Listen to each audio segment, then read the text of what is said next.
Hello बच्चों, let's read the question. It says a cylindrical aluminum rod with an initial length of 0.8 meter and radius 1000 micrometer is clamped in place at one end and then stretched by a machine pulling parallel to its length at its other end.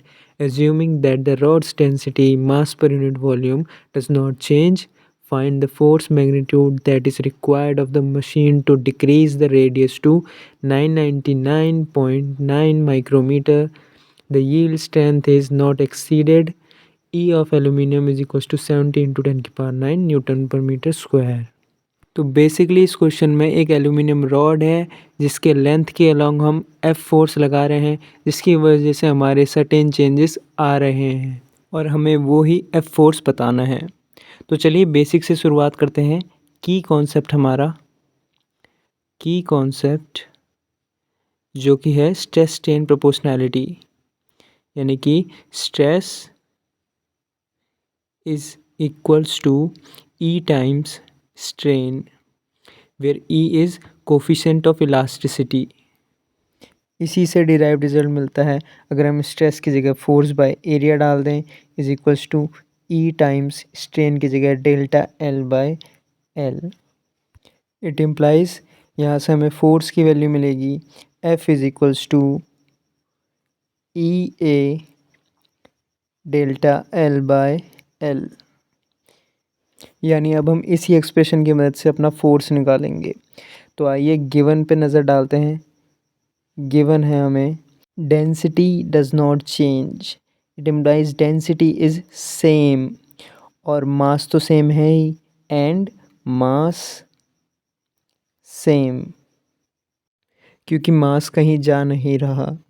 It implies हमारा volume will be also same. It means volume same because density is equals to mass upon volume.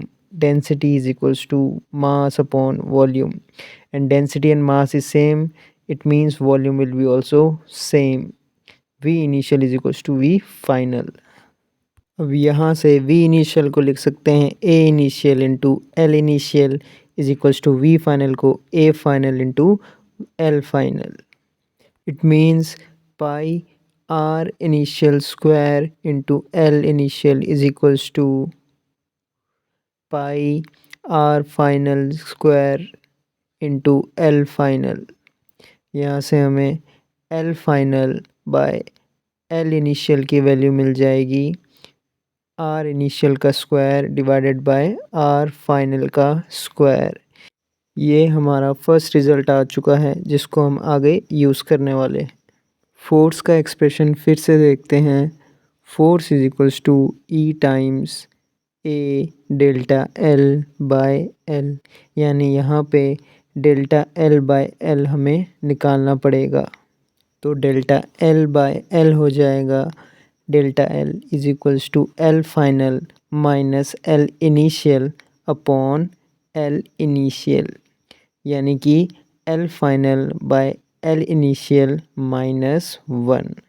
अब L final by L initial हमने पीछे वाले equation से लिख दिया R initial का square by R final का स्क्वायर माइनस 1, यानी यहाँ से डेल्टा एल बाय एल की वैल्यू मिल गई हमें R initial square divided by R final square minus 1।